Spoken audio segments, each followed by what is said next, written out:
Bonjour mes chers élèves, aujourd'hui on va faire une petite révision sur la leçon précédente de la reproduction chez les animaux.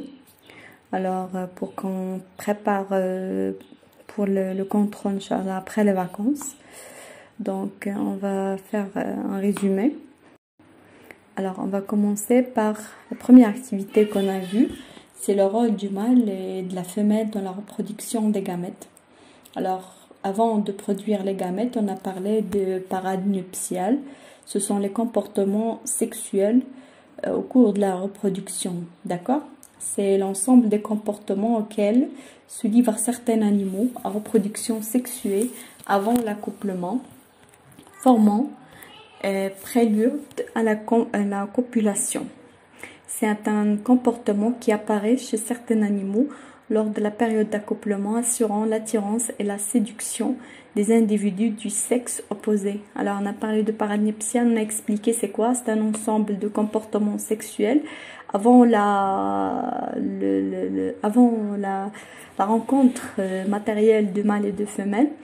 Alors, c'est une période qui précède, d'accord, la période de l'accouplement ou bien de rapport matériel. Alors, description du comportement sexuel. Alors, chez le paon, au printemps, pendant la période de multiplication, le mâle déploie ses plumes en éventail pour attirer les femelles. C'est un exemple, ce sont des exemples de comportement sexuel chez des animaux. Chez le combattant mâle séduit la femelle, puis en pressant ses flancs, il provoque l'émission d'ovules qu'il arrose de sa laitance. Voilà. Nécessité d'un mâle et d'une femelle dans la reproduction.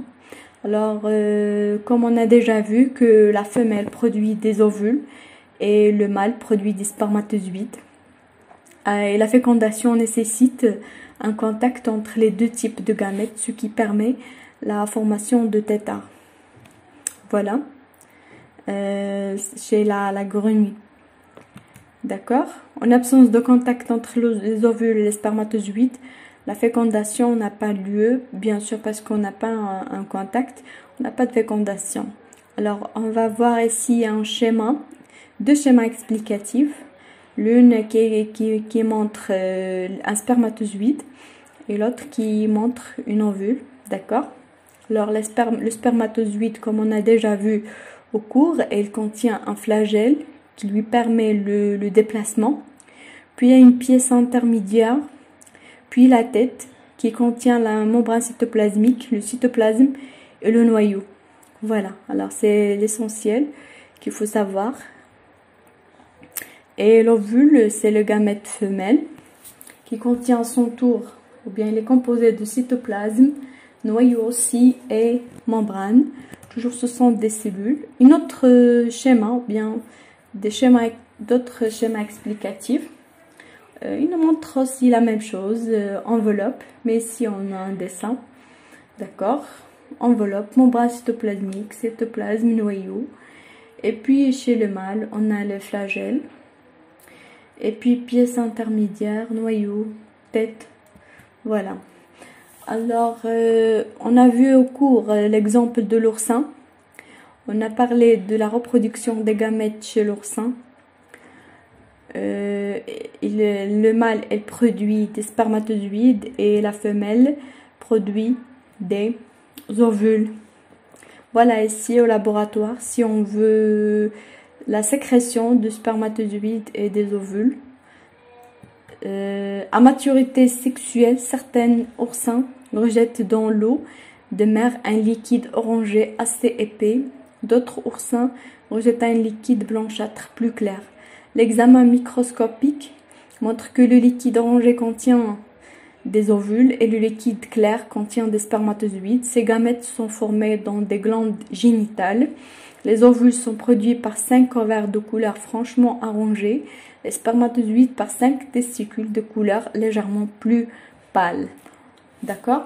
Alors, on a ici chez l'oursin, les ovules sont produits ou bien sécrétés par l'ovaire. Et si on n'a pas un seul, on a 5 ovaires. Aussi chez le mâle, les spermatozoïdes sont sécrétés par les testicules. On a 5 testicules. Alors si vous avez remarqué ici, on a ici, c'est le mâle qui sécrète un liquide blanchâtre et la femelle qui sécrète un liquide orangé. Ce sont les ovules et ici les spermatozoïdes, ainsi que la taille du mâle, et on peut dire qu'elle est plus grande que la femelle. D'accord? Ici, on a dans notre exemple, chez le bœuf, les gamètes mâles ou spermatozoïdes sont produits au niveau. Chez la vache, les gamètes femelles ou les ovules sont produits au niveau des ovaires. Alors ici, vous avez l'appareil reproducteur de la vache. Ici, l'appareil reproducteur du bœuf. D'accord? On a le vagin, l'anus, pardon. Et puis l'ovaire. L'ovaire, trompe et l'utérus. Ici, on a l'utérus où l'embryon se développe, d'accord? Et ici, on a l'ovaire où on a la sécrétion des ovules, d'accord? Si on veut savoir une ovule ou bien la forme d'une ovule, on va voir quelque chose comme ça sous microscope, d'accord? C'est l'ovule. Et puis, on a ici chez le mâle les testicules. Ce sont ceux qui sécrètent les spermatozoïdes. Si on veut voir les spermatozoïdes sous microscope, ils nous donnent quelque chose comme ça avec flagelle et tête, etc. D'accord? Alors, puis on a vu les organes reproducteurs chez le mâle et la femelle. Maintenant, on va voir la fécondation. Alors, on a vu 2 types chez l'oursin et chez le bœuf. On va voir comment se déroule la fécondation chez l'oursin. La rencontre de 2 gamètes, mâles et femelles, est la première étape obligatoire avant leur fusion au cours de la fécondation. Ceci permettra la reproduction d'une cellule œuf. Comment se déroule la fécondation chez les animaux? Alors, c'est la question qui se pose. Comment se déroule la fécondation chez les animaux? On va commencer par l'oursin. Au cours de la période de reproduction, les oursins femelles libèrent dans l'eau, c'est faux, de mer un liquide orange, alors que les mâles libèrent un liquide blanchâtre appelé laitance. La fécondation se produit quand les liquides se rencontrent. Voilà. Alors, on sait tous que l'oursin, il libère l'oursin mâle libère les spermatozoïdes et l'oursin femelle libère les ovules. Alors, la rencontre de ces 2 gamètes se réalise dans un milieu, ou bien dans l'eau, d'accord? L'eau de mer, dans un milieu aquatique. Et c'est comme ça que la fécondation se produit quand on a une rencontre des 2 gamètes. Alors, les spermatozoïdes se regroupent autour des ovules. Ensuite, il y a fusion d'un spermatozoïde avec un ovule. Le phénomène observé est la fécondation. Voilà, on a le spermatozoïde qui va féconder une ovule. Alors, on a parlé des étapes de la fécondation. Alors, ici, on a les étapes de la fécondation. On a schématisé ce schéma sur le cahier de cours. Alors, ici, qu'est-ce qu'on a? On a les spermatozoïdes, les spermatozoïdes qui entourent une ovule, d'accord? Par chimiotactisme, ils sont attirés. Alors l'ovule, il sécrète un liquide qui attire les spermatozoïdes vers elle, d'accord? Ils sont attirés vers l'ovule, ils sont regroupés de cette forme, mais un seul qui va pénétrer à l'intérieur, ou bien la tête ou bien la cellule d'un seul spermatozoïde qui va pénétrer à l'intérieur de l'ovule. D'accord? Et les autres vont mourir ou bien vont... D'accord? On a ici la fusion de 2 noyaux mâles et femelles. Le mâle, c'est le noyau rouge. Et la femelle, c'est le noyau jaune. D'accord? Cette fusion va nous donner un autre noyau, bien un noyau volumineux, d'accord? Ici, on a la cellule œuf ou la khaliya al-bayda, d'accord? Les étapes de la fécondation, regroupement des spermatozoïdes autour de l'ovule, la pénétration d'un seul spermatozoïde dans cet ovule, on peut dire plus précisément la pénétration du noyau d'un seul spermatozoïde, rapprochement des deux noyaux du gamète mâle et du gamète femelle, et puis la fusion de deux noyaux et l'apparition de la membrane de fécondation autour de la cellule œuf. Voilà, ici on a une membrane de la fécondation qui entoure la cellule œuf. Voilà, c'est ici qui était formée, mais ici elle a terminé, elle est devenue rigide. D'accord? Les étapes de la fécondation sous microscope, on peut les observer ici. Alors sous microscope, on a l'étape 1, les spermatozoïdes qui entourent une ovule. Voilà, ce microscope, on peut voir quelque chose comme ça. Et puis, un spermatozoïde qui essaie, ou bien qui a trouvé l'entrée, on peut dire, entre guillemets, l'entrée de l'ovule. D'accord? Puis, elle a pénétré l'intérieur de l'ovule, ou bien la tête. Voilà. Ici, on a l'étape 3, l'ovule, ou bien le noyau du mâle. Il est à l'intérieur. Voilà, si vous avez remarqué ici. C'est ici le noyau du mâle ou bien du femelle. Ici, la deuxième. On a deux noyaux, mâle et femelle. Puis, l'étape 4, si vous remarquez, on a la fusion ou bien l'union de deux noyaux, la rencontre des deux noyaux mâle et femelle.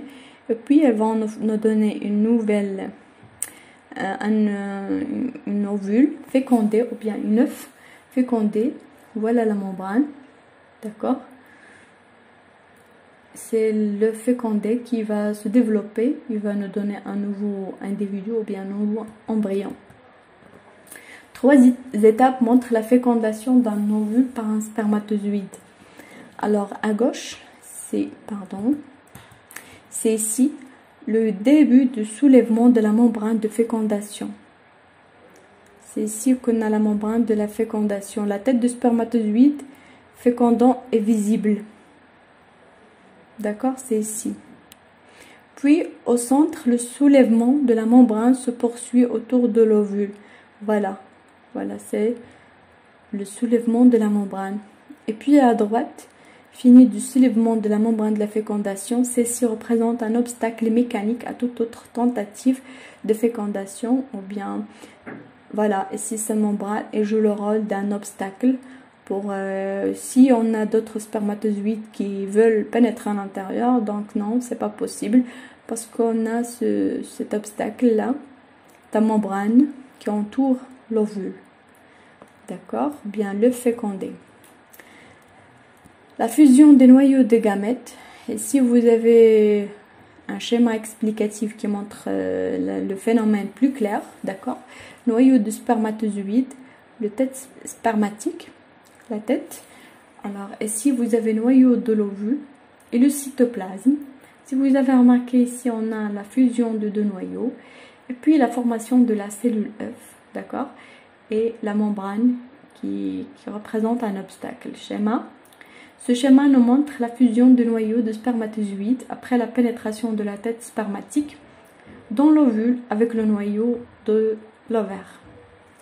Voilà, pour plus d'informations, vous avez ici les spermatozoïdes sous microscope, d'accord?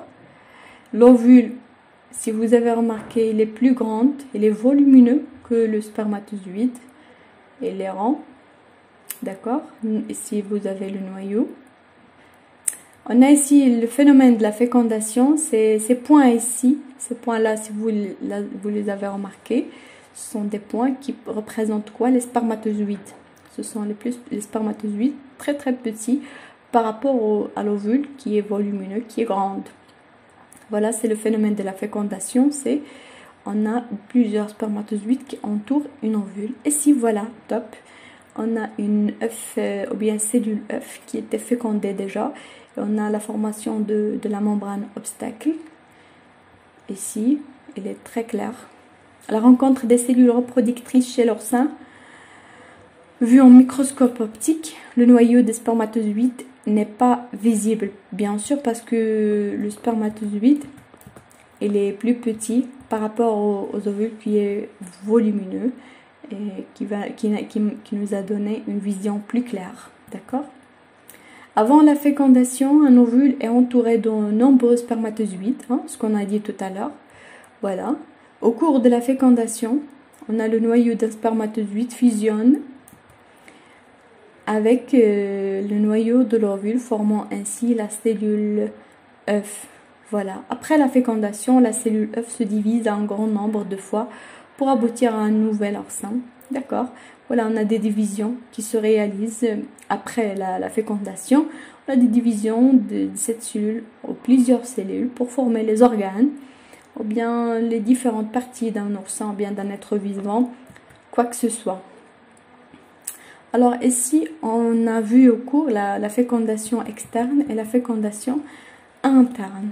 Alors la fécondation externe chez la truite et chez l'oursin aussi, ce qu'on a vu tout à l'heure chez l'oursin, on a la sécrétion de liquide blanc et la sécrétion de liquide orange dans l'eau de mer. Et puis ici, vous avez la fécondation interne chez les oiseaux. Alors ici, vous avez le mâle et la femelle. Et puis les voies génitales femelles et les voies génitales mâles. Ici, vous avez les testicules qui vont nous donner les spermatozoïdes. Et ici, l'ovaire qui contient des ovules. Puis on a une ovule qui est entourée par des spermatozoïdes. Vous avez ce document sur vos cahiers de cours. Voilà. Et puis la fécondation, c'est le trajet suivi par les spermatozoïdes qui vont féconder, ou bien un seul qui va féconder l'ovule. D'accord? Voilà, on va comparer la fécondation externe et la fécondation interne. On peut dire que certains animaux ont recours à la fécondation externe pour se reproduire, alors que d'autres utilisent une fécondation interne dans les voies génitales de la femelle. Alors, ce qu'on a vu tout à l'heure. Chez la truite, la fécondation externe, le mâle et la femelle libèrent leurs gamètes dans le milieu aquatique. La fécondation a lieu à l'extrémité des voies génitales femelles. On a aussi chez l'oursin, chez la grenouille, etc. La fécondation est externe, c'est-à-dire qu'il se réalise à l'extérieur des voies génitales femelles, généralement dans un milieu aquatique. D'accord? C'est ça ce qu'il faut retenir. La fécondation interne, lorsque le mâle libère ses spermatozoïdes dans les voies génitales femelles, comme on a vu tout à l'heure, où la fécondation aura lieu, ce type de fécondation nécessite un accouplement, bien sûr, chez l'être humain, chez le chat, le chien, etc., les oiseaux, comme vous avez vu tout à l'heure. Il faut différencier entre les deux types de fécondation, externe et interne. Fécondation externe, comme l'indique son nom, se réalise à l'extérieur, d'accord, dans un milieu aquatique en général. Pourquoi? Pour que l'eau, l'eau de la mer, donne la capacité de se déplacer aux spermatozoïdes. Alors les spermatozoïdes, pour se déplacer, ils ont besoin d'un milieu liquide, d'accord. La fécondation interne a lieu dans les voies génitales femelles. Voilà comment ça se...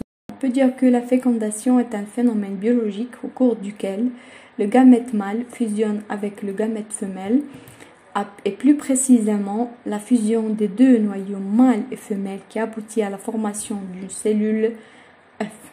Voilà, la fécondation, on a déjà écrit la définition.